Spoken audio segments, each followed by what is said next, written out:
जिंदाबाद, भारतीय जनता पार्टी जिंदाबाद, बाबूलाल मरांडी जिंदाबाद, बाबूलाल मरांडी जिंदाबाद।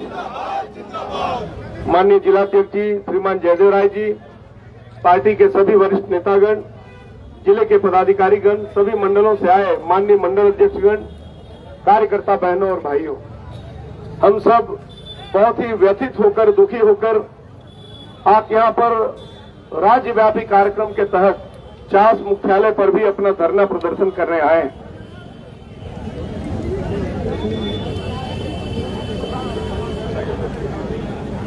यह बताने की आवश्यकता नहीं है कि झारखंड किस तरह से जल रहा है। आज पूरा का पूरा झारखंड भ्रष्टाचार में आकंठ डूबा है। आज अधिकारियों की बोली लग रही है। आज 6-6 महीने तक डीडीसी की बोली इसलिए नहीं लगती है, डीडीसी की पोस्टिंग इसलिए नहीं होती है कि डाक बोलने। आज डीएसपी बेचे जा रहा है, थाना बेचा जा रहा है, ब्लॉक बेचा जा रहा है, अंचल कार्यालय बेचा जा रहा है। जब सारा बेचा जा रहा है तो झारखंड की जनता को न्याय कहां से मिलेगा, ये सोचने की आवश्यकता है। आज थाना जाइए, बिना पैसे की बात नहीं सुनी जाती। आज अंचल जाइए, भले राजस्व आता है 125 रुपया, 150 रुपया, 200 रुपया, लेकिन बिना 50,000, 1 लाख रुपया चढ़ावा दिए बगैर किसी गरीब आदमी का रसीद भी कटने को तैयार नहीं है। इस प्रकार की स्थिति का निर्माण है। बहनों भाइयों, जिस प्रकार धोखे से यह सरकार बनी, मैया योजना लाकर आज महीनों से हमारी माताओं बहनों को तड़पाया जा रहा है और तरसाया जा रहा है। आपने अगर घोषणा किया था कि माताओं बहनों के खाते में पैसे जाएंगे, वो पैसे क्यों नहीं आ रहे हैं, ये झारखंड की माताएं बहनें जानना चाहती।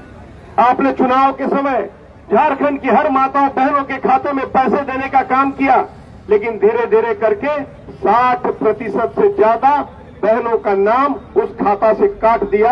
काट कर आपने अपराध किया है। बहनों भाइयों, आप बताना चाहता हूं, आप आज 1 साल से ज्यादा हो गया, विधवा पेंशन, वृद्धा पेंशन, विकलांग पेंशन, ये सारा बंद हो गया है।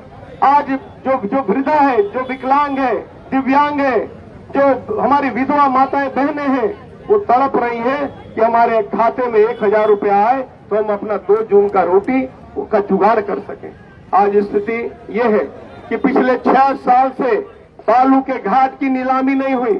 झारखंड में 446 बालू के घाट हैं, लेकिन मुश्किल से 10-12 घाट की नीलामी हुई और बाद बाकी 415-17 से ज्यादा बालू घाट की आज तक नीलामी नहीं हुई है। बहनों भाइयों, और बालू की नीलामी के आड़ में सरकार के गुंडे बालू पर कब्जा करके बालू माफियागिरी करने का काम कर रहे हैं। हमारी सरकार में जो बालू 1,000 रुपये, 1,200 रुपये मिलता था, वो बालू आज 5,000 रुपये में भी नहीं मिल रहा है। कौन है इसके लिए दोषी? कहना स्पष्ट है, जब गंगोत्री मैली हो जाए, जब हेमंत सोरेन के सारे पर सारी गुंडागर्दी हो, सारा लूट मचे हेमंत सोरेन के सारे पर, तो हुगली में जाकर गंगा की क्या स्थिति होगी, ये इसका कल्पना ही किया जा सकता है। मैं इस अवसर पर भारतीय जनता पार्टी के पूरे 50 ब्लॉक के कोने कोने से आए हुए तमाम कार्यकर्ता मित्रों का, सभी भारतीय जनता पार्टी के नेताओं का आभार व्यक्त करता हूं कि आपने शांति इस प्रदर्शन में भाग लिया है, लेकिन हमको कमर कसकर तैयार रहना है। ये तो सिर्फ एक झांकी है, अभी बहुत बड़ी लड़ाई बाकी है।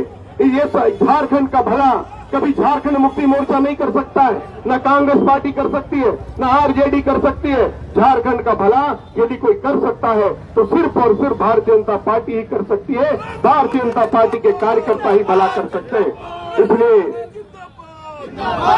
भारतीय जनता पार्टी के कार्यकर्ताओं की जवाबदेही है कि जहां भी अन्याय हो, जहां भी भ्रष्टाचार हो, जहां भी लूट मचा हो, हम सबों का कर्तव्य है कि आम जनता के साथ कदम से कदम मिलाकर चलें और इस हेमंत भ्रष्टाचारी हेमंत सरकार को जड़ मूल से उखाड़कर और बंगाल की खाड़ी में पहुंचाने के लिए अपना कमर कस लें।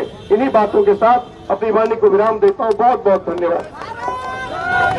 सभी कार्यकर्ता बंधुओं से आग्रह है